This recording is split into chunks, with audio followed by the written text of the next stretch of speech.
question, which, I mean, questions from them yesterday were just such an amazing time, honestly, it's fantastic. And one of the questions were about the recycling.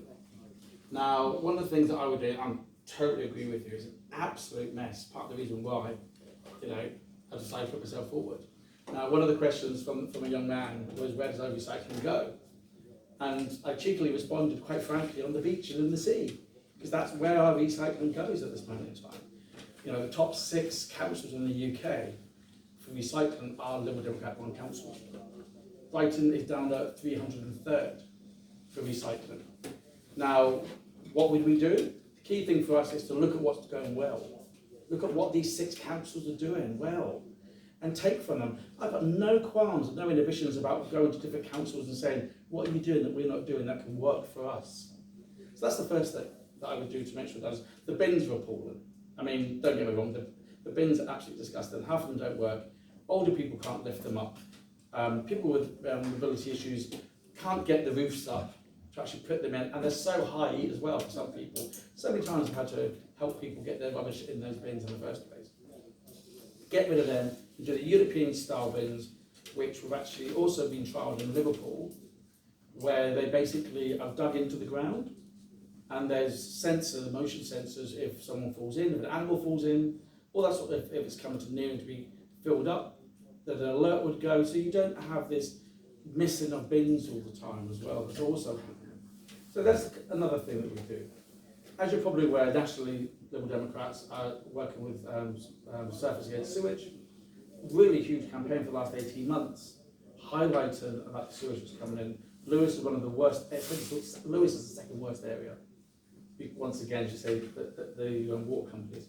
So we'd make sure, we'd put in place things that we could do here. I know there's very little the council can do, because it's a national thing, it's a national review, but we still need to make sure we have clean beaches.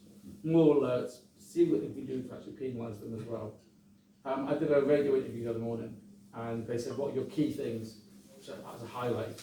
And I had to quickly give one line to that, and I was basically saying, you can't wee by the sea, but you can swim in the crap.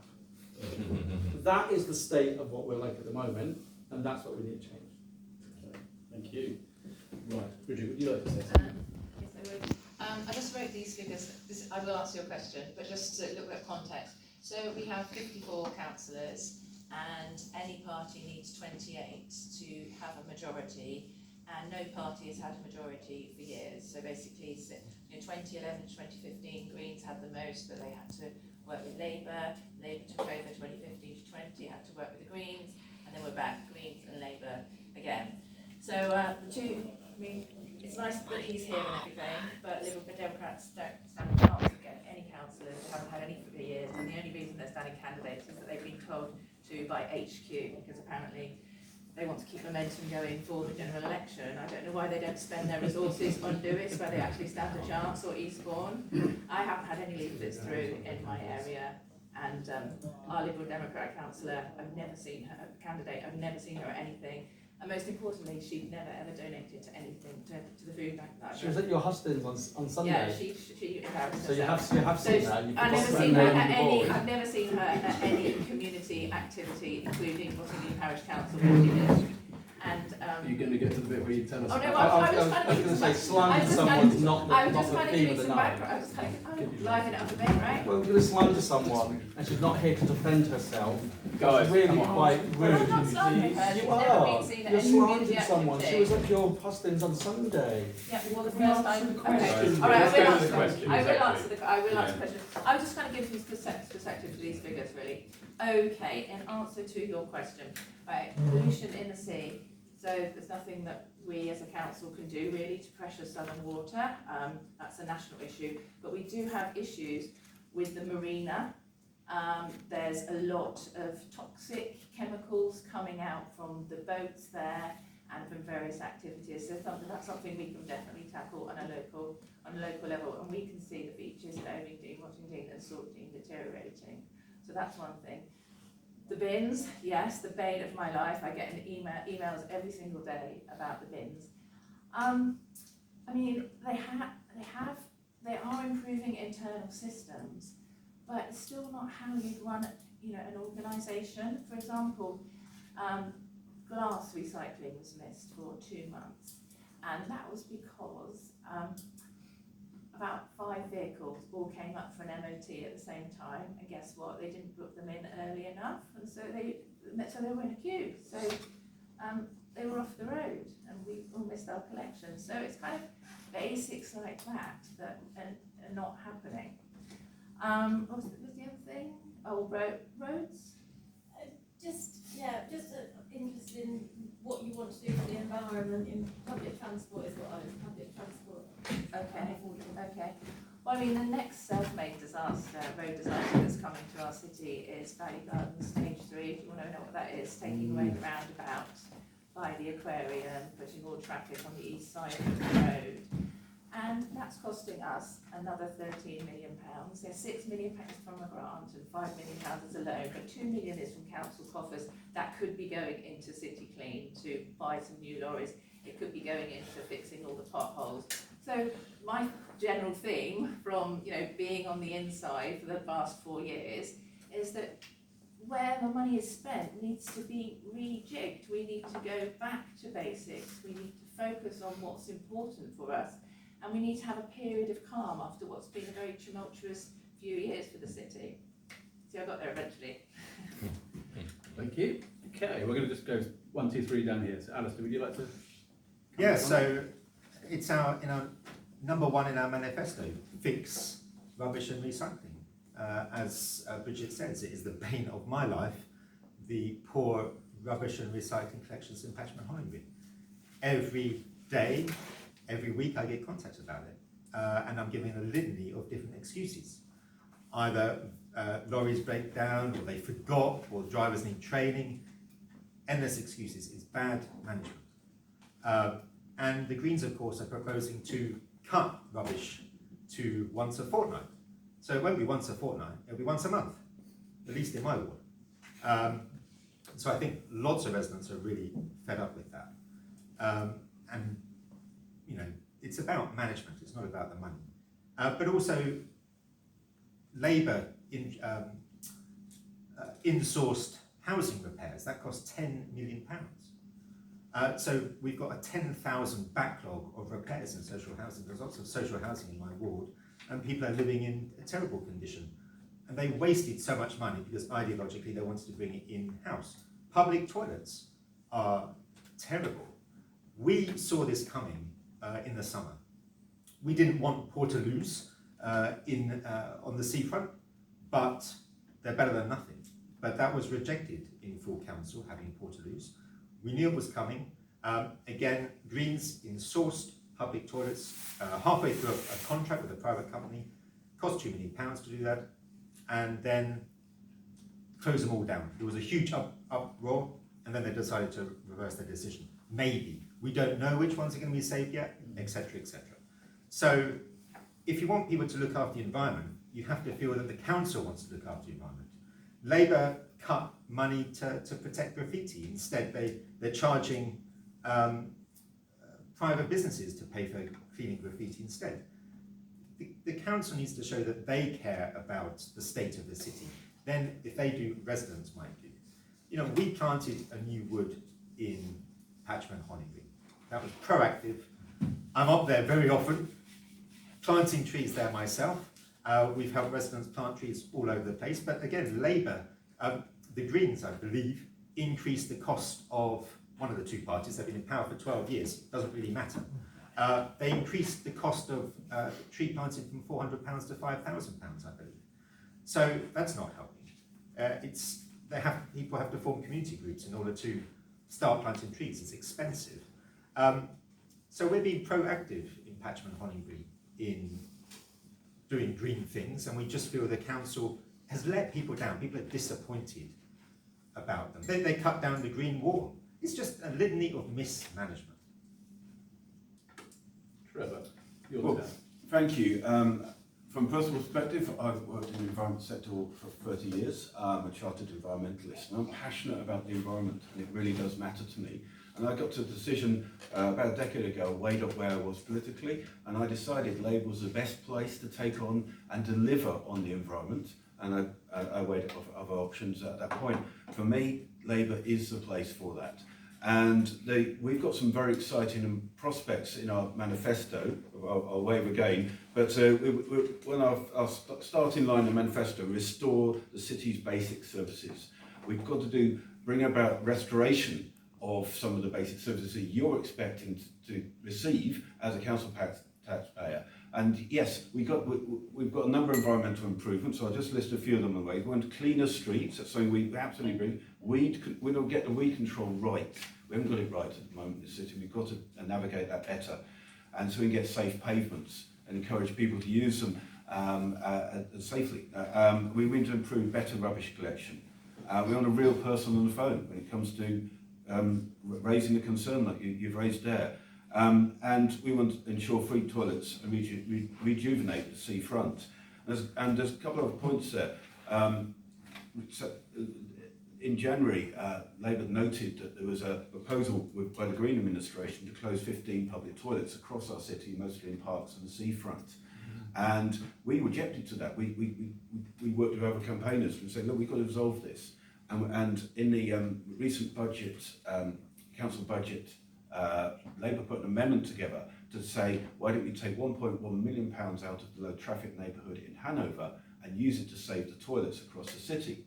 Now that Labour amendment to the Green budget was voted through and supported by other parties, including some of the Green councillors. And so we've got innovative approaches to do that. But when it comes to public transport, yes, we really believe in public transport. Public transport is a very important answer. So what we're proposing in our manifesto to give free public transport to school-aged children right up to the age of 19, to enable them to use public transport. And therefore, maybe families might want to choose to use public transport as well because their kids can go free. So that's one example where we can innovate to do well. But another thing in terms of the climate, Labour set up their first climate assembly, and we're actually the only party that's committed to taking forward the full recommendations from the climate assembly.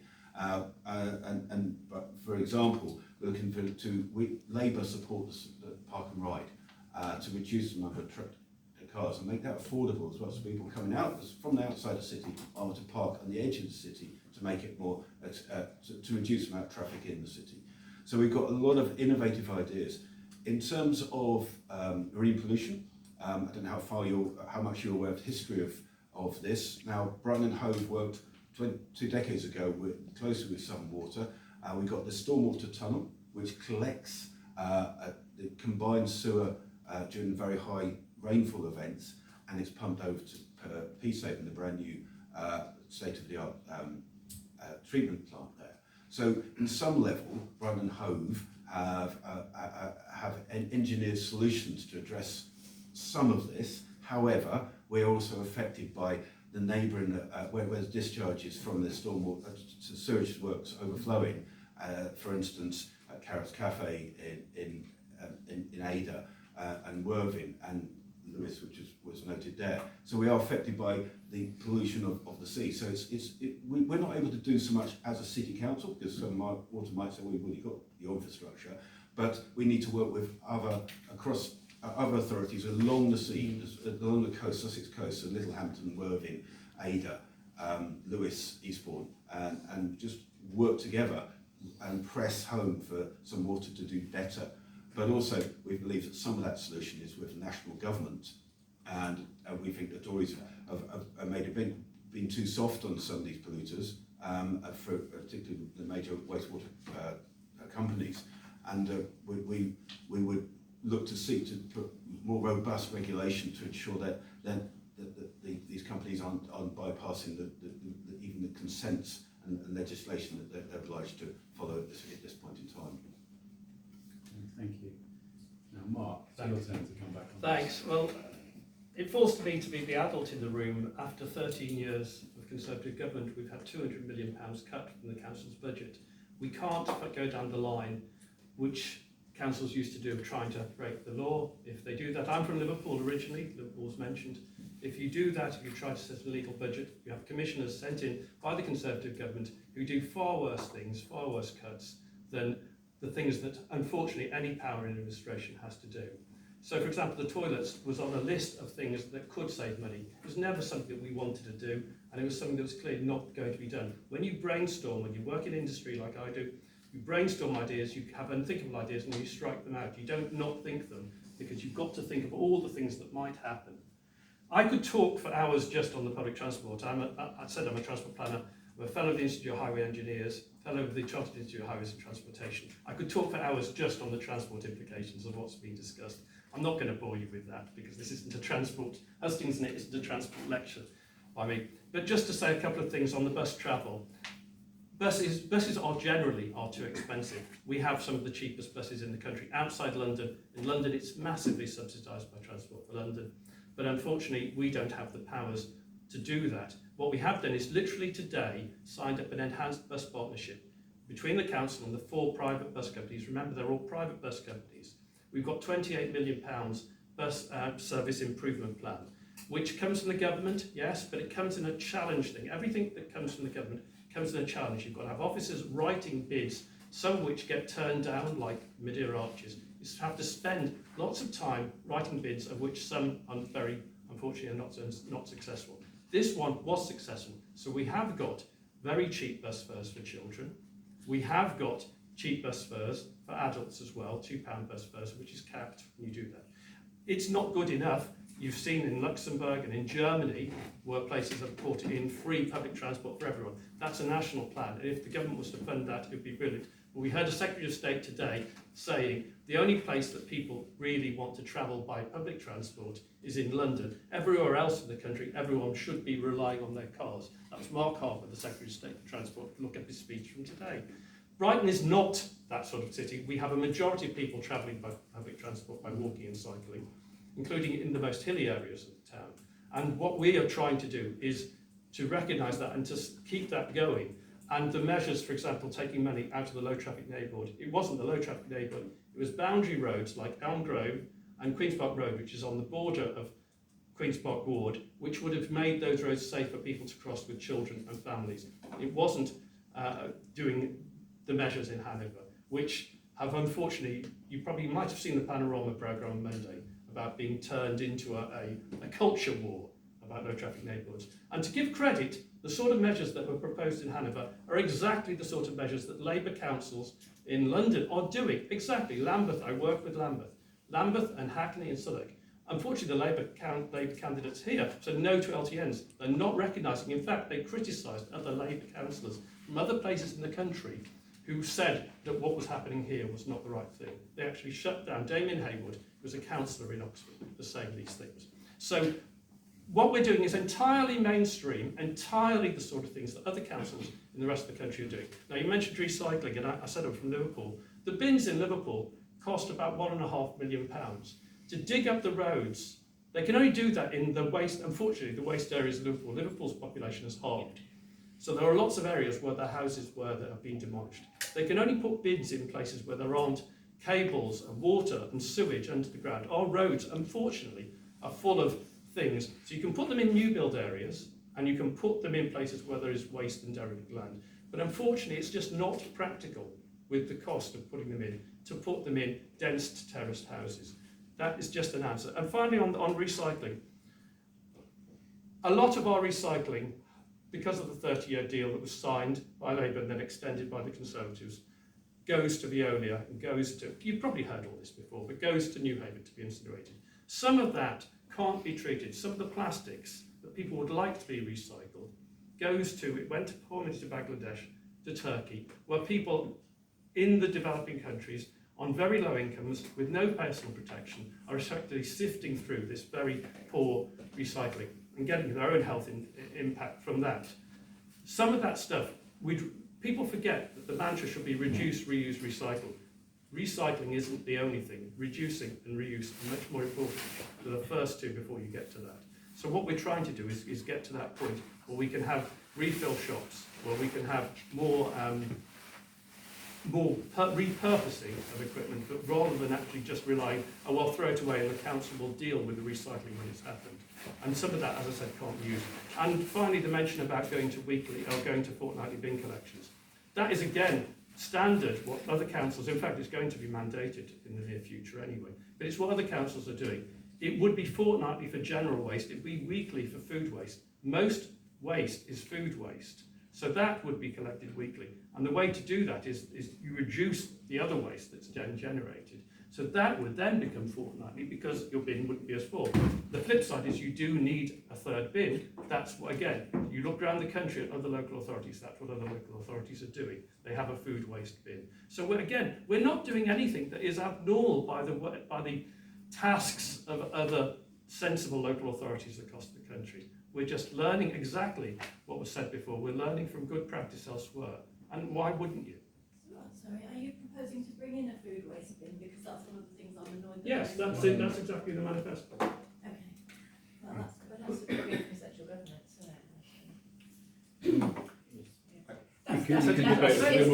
I said It's that. coming in because it's coming from central government that all councils have to. Yes, I said that. I'm just Sorry, I clarifying. didn't catch that. Me neither.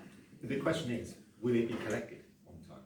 All right, let's deal with that. I'm going to come in as chair on this. Now, I've been in Brighton and Hove for 25 years. I have lived through Labour, Tory, Green, stroke Labour, Green minority administrations, every flavour.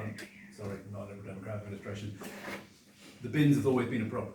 People who've been here longer have said they have always been a problem. And I have a pretty good idea why that is, but I'm not going to sit here and say it. I'm going to ask the Good candidates. Management, Alistair's said management a lot, others have also said that. So it appears to me, and I'm not the only person who this will appear to, that actually there is a management problem at City Clean. Okay, it's out there. How do we deal with that? And I know that is fraught with problems, and you may need to be careful how you address that question on legal grounds. But I've gone, let's